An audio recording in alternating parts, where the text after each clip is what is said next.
fight for democracy and for the rule of law. These are the principles that unite us. We are not here to protect our diplomas or to protect Harvard's endowment. We are here because of an idea in America, represented by all of you, that is worth fighting for.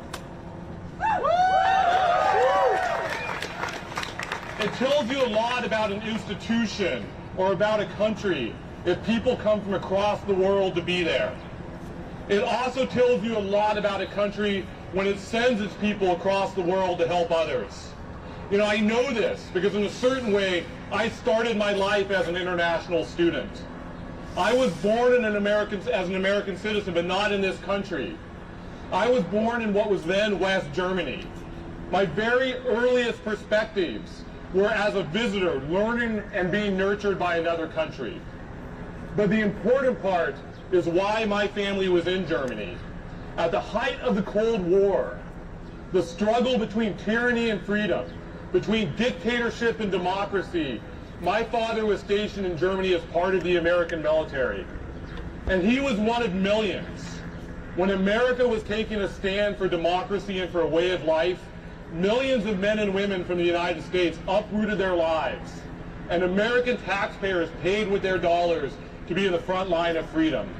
It was America that took on that duty. We didn't leave it to somebody else to protect freedom. Now look, I'm not naive. I understand history. So I know that America was not perfect in its history. And I'm not asking you to believe that America is perfect now. But I'm asking you to believe in an idea. The idea that America can stand for something great. When my family was overseas, it was standing for something remarkable.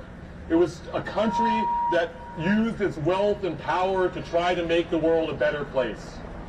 For many of you, it was this idea of freedom and democracy and the blessings that flow from these that made you want to come to America. This is the noble idea of America, an America that brings in, teaches, and nurtures the best and the brightest from around the globe and gives so much back to the world. An America that sends its citizens and our science and our ideas around the world to better humankind.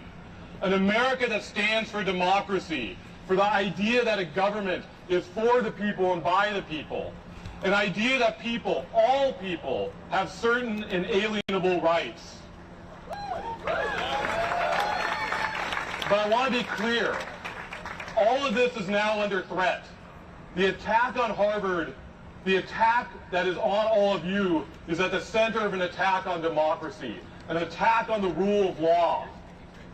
There's a reason that Donald Trump's attempt to keep international students out of Harvard was blocked by a judge in less than 24 hours. It was blocked because it's blatantly illegal. It not only violates statutory law, but it violates the American constitutional protections of freedom of speech and due process. Freedom of speech and due process, these are the foundations of the American system. These are the foundations of a free society. But Donald Trump is attacking these freedoms because they get in the way of his authoritarian takeover. This is what authoritarians do. And look, I know it may surprise you because he seems so obsessed with us, but Donald Trump doesn't actually care about Harvard. He wants to take Harvard down because universities stand for free ideas and for free speech. Free ideas and free speech get in the way of authoritarians. And so like authoritarians before him in places like Russia, like Turkey, and like Hungary, Donald Trump is attacking universities. And like other authoritarians, Donald Trump is attacking the most vulnerable members of our society, including immigrants. But let me tell you, he underestimated Harvard, and he underestimated all of you. Harvard stood up and said no. You all stood up and said no. And guess what? We are going to keep saying no because we understand what is at stake here. A rally like this shows what a powerful voice you are. Together we are a powerful voice, and we will stand up for Harvard and for the America that we believe in.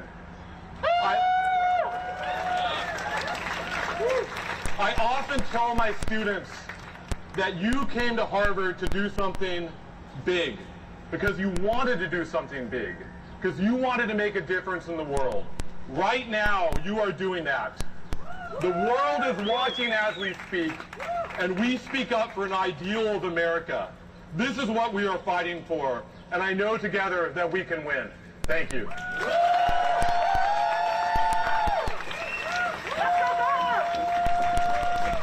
Let's have another immense round of applause for Professor Ryan Enos.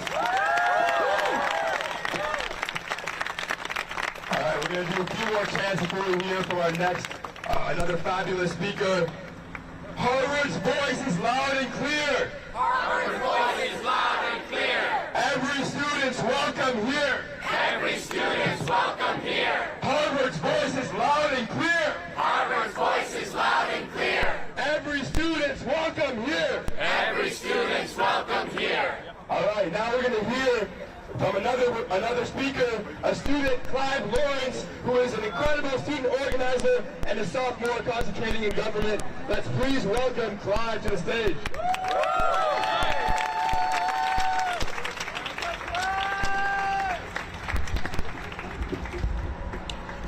When immigrants are under attack, what do we do? Stand up, fight back. When immigrants are under attack, what do we do? Stand up, fight back. My name is Clive Lawrence, and I am a student at Harvard College. As a child of immigrants and part of a military family, I came here to study, grow, and learn from others. But today, those freedoms are under attack. Today, I am saying that must end. Today, I am here to stand for academic freedom, for free speech, and with international students. Over this year, Donald Trump has made his plans clear. An unlawful, unconstitutional crackdown on some of our most fundamental American values. He is attempting to bend our institutions to his will. Responding to this moment requires us to reckon with our history, our present, and our future. Harvard must be up to the task. The great cavern of change is here. There's no going back. We must choose to stand up and fight back against Donald Trump, against suppression, and against injustice. Trump has begun a dangerous march to roll back civil rights in this country. We've seen his vicious, racist attacks on speech and diversity, and his alliance with far-right billionaires who amplify fascist rhetoric. In broad daylight, if we want any chance of stopping their authoritarian agenda, we have to do it now, right here at Harvard and throughout our communities. When immigrants are under attack, what do we do? Stand up, fight back. When immigrants are under attack, what do we do? Stand up, fight back. That's right. What you hear in the news about Harvard isn't isolated. It's coordinated. An assault on dissent, on community, and on institutional independence. And we know this because of where Trump started. It has been 80 days since Mahmoud Khalil was detained for his political speech. A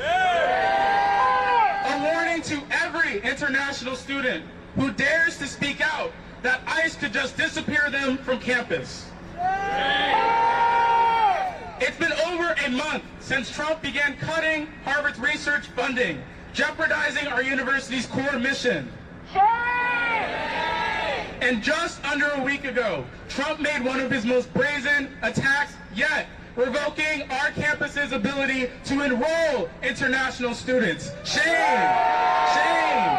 Are we going to let that stand? No! Are we going to let that stand? No! What do we need to do? We need to stand firm! Stand firm! Stand firm! Stand firm! Stand firm! That's right. We have to end these attacks. It is up to us, each and every one of us. know this by being here. Harvard's mission is under siege, not in theory, but in practice. Trump's policies are choking our ability to teach, to learn, and to grow. But we also know something else. When students build power, we win. When campuses build power, we win. When communities build power, we win. History proves it. When students push back against oppression, when we organize with working people and fight for justice, we what? We win. At Harvard, we are joining a long line of anti-war movements, of civil rights movements that show how exactly we can bring about change. And today, we commit ourselves again to resistance and solidarity, especially now more than ever for our international peers. But we must be clear. This is not the kind of solidarity where leaders say one thing and do another, or worse, don't do anything at all. Harvard will only continue fighting for its international students as far as we push it to. Because we mobilize, we can be proud that Harvard is taking Trump to court. But if we want our campus to truly reflect justice, inclusion, and belonging, we must go further together. So let's keep building this movement. For students here, join student groups. For communities here, join community organizations. March in solidarity. Demand protection for our peers and hold our university accountable every step of the way. Because history doesn't remember those who sat quietly while democracy was dismantled. They remember us, the ones who organized, the risk takers, the ones who stood up when it mattered most. We are those people. We are that moment, and our power is just beginning. Let's get to work. Thank you.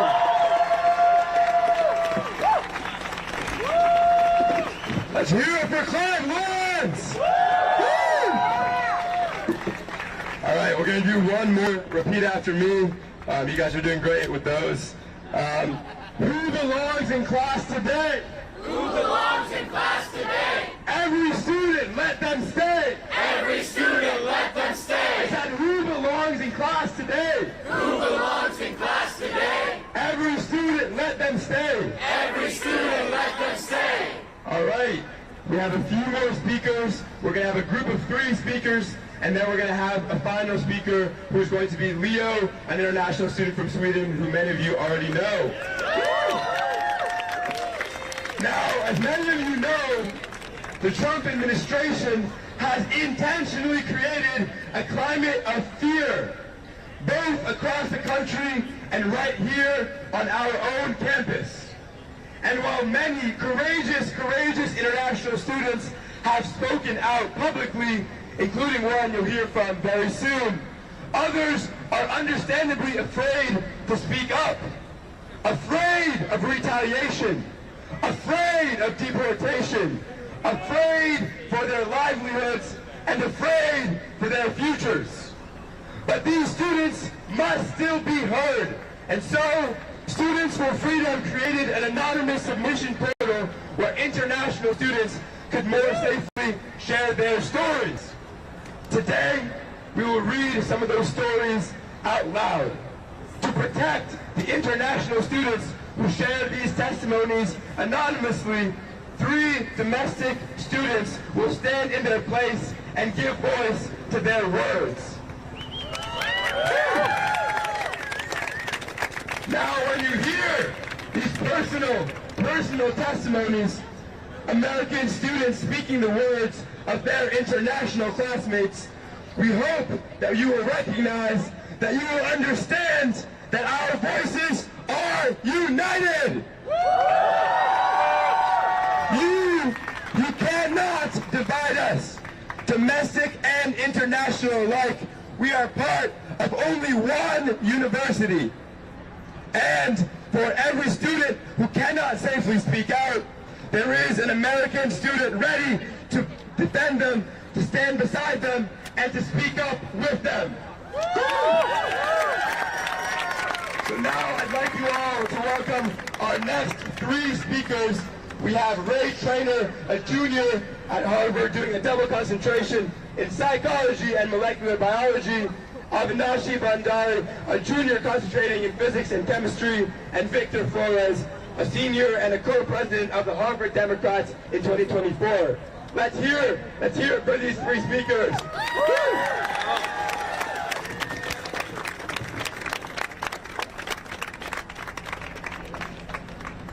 Can everybody hear me? No. Okay. Can everybody hear me? Yeah. Awesome. Okay. So, this is my first time speaking at a protest. Thank you. And as a science student at Harvard, I know that international students contribute so much to our scientific community and to our community of friends.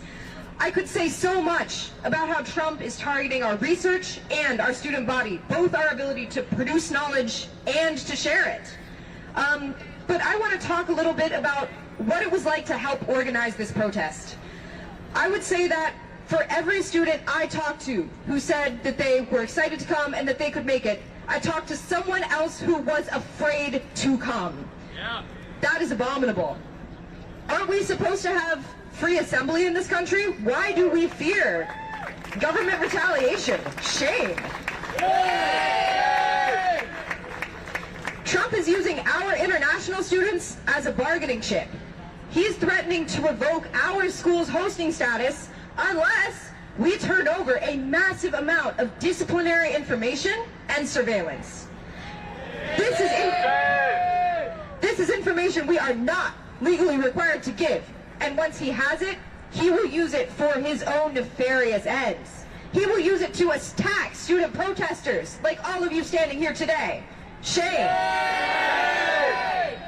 Trump is also proposing, just now, to review the social media feeds of student visa applicants, presumably so that he can screen out those who disagree with him. Shame. Yay! When Trump demands viewpoint diversity at our university, it's clear what he really means. He wants to control what our students say, think, and believe. Shame. Yay! This is a blatant attempt at government repression, but we will not be repressed. Today, we can stand